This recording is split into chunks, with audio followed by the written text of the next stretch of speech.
বাংলাদেশের ভেতর দিয়ে বিকল্প রেলপথ বানাবে ভারত। উত্তর পূর্বাঞ্চলীয় রাজ্যগুলোর সঙ্গে অন্যান্য রাজ্যগুলোকে সংযুক্ত করতে বাংলাদেশের উপর দিয়ে বিকল্প রেল যোগাযোগের রুট তৈরি করতে যাচ্ছে ভারত। ভারতীয় সংবাদ মাধ্যম টাইমস অফ ইন্ডিয়া গত 16 জুন এক প্রতিবেদনে তথ্য জানিয়েছে, বর্তমানে ভারতের উত্তর পূর্বাঞ্চলীয় রাজ্যগুলোর সঙ্গে অন্যান্য রাজ্যগুলোতে ট্রেন চলে শিলিগুড়ি করিডোর দিয়ে, যা চিকেন নেক নামে পরিচিত। আপনারা জানেন যে 22 কিলোমিটার প্রশস্ত এই করিডোরটি বাংলাদেশ ও নেপালের মাঝ বরাবর অঞ্চল দিয়ে গেছে।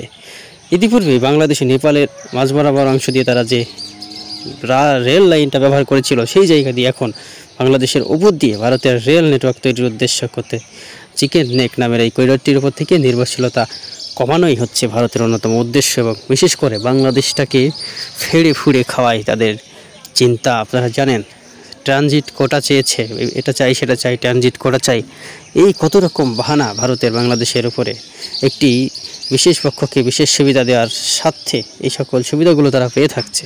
বাংলাদেশের উপর দিয়ে ভারতের রেল নেটওয়ার্ক তৈরির উদ্দেশ্য হলো চিকেন নেক নামের এই করিডোরটির উপর থেকে নির্ভরশীলতা কমানো। সামরিক ও বেসামরিক পণ্য পরিবহনের জন্য অত্যন্ত গুরুত্বপূর্ণ চিকেন নেক রেল করিডোরটি দিয়ে 2017 সালে বেশ দুশ্চিন্তায় পড়ে গিয়েছিল ভারত।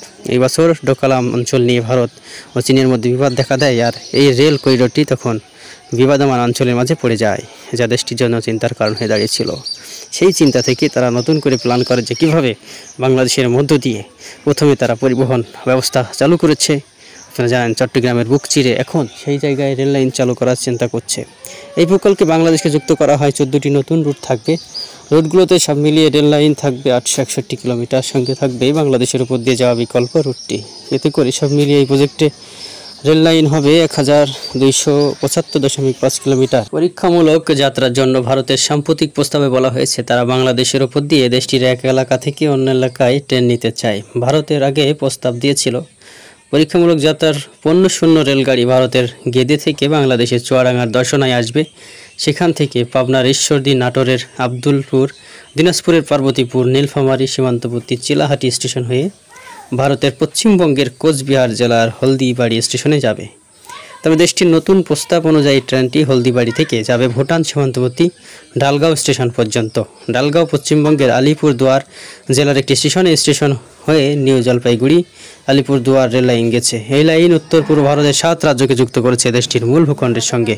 ভূরাজনৈতিক কারণে এই রেলপথ ভারতের জন্য গুরুত্বপূর্ণ। বর্তমান পশ্চিমবঙ্গের কলকাতা থেকে দেশটির উত্তর পূর্বগামী ট্রেন জলপাইগুড়ির চিকেন নেক করিডোর ঘুরে যায় বাংলাদেশের দর্শনা ঈশ্বরদী, আব্দুলপুর, পার্বতীপুর, চিলাহাটি হয়ে গেলে 300 কিলোমিটার পথ কমবে। আসাম, ত্রিপুরা, মেঘালয়, মিজোরাম, মণিপুর, অরুণাচল রাজ্যের সঙ্গে বাকি ভারতের রেল যোগাযোগ সহজ হবে। ভারত ইসরায়েলের পণ্য বর্জনে যখন আমরা কাজ করছি, আমরা যখন ভারতীয় পণ্য বর্জন আন্দোলন চালিয়ে গিয়ে মোদির গদিতে কাঁপন ধরিয়ে দিয়েছি, সেই সময় এভাবে ভারতকে বাংলাদেশের ভেতর দিয়ে রেল যোগাযোগ ব্যবস্থা চালু করতে যে পদক্ষেপ নেওয়া হচ্ছে তা আত্মঘাতী সিদ্ধান্ত বলেই আমরা মনে করছি।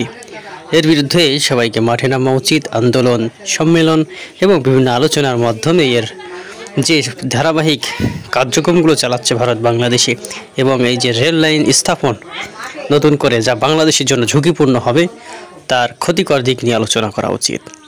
তো আমরা চাইব সবাই যার যার জায়গা থেকে এদের বিরুদ্ধে নামবেন, কারণ দেশটাকে রক্ষা করতে হবে। দেশটা কারো একার বাপের নয়, দেশটা আমাদের সবার। ভারতীয় পণ্য বর্জন চলবে, পাশাপাশি তাদের যে সকল উদ্যোগগুলো গ্রহণ করছে বাংলাদেশের বিপক্ষে, তার বিপক্ষেও আমরা কাজ করব। ধন্যবাদ সবাইকে।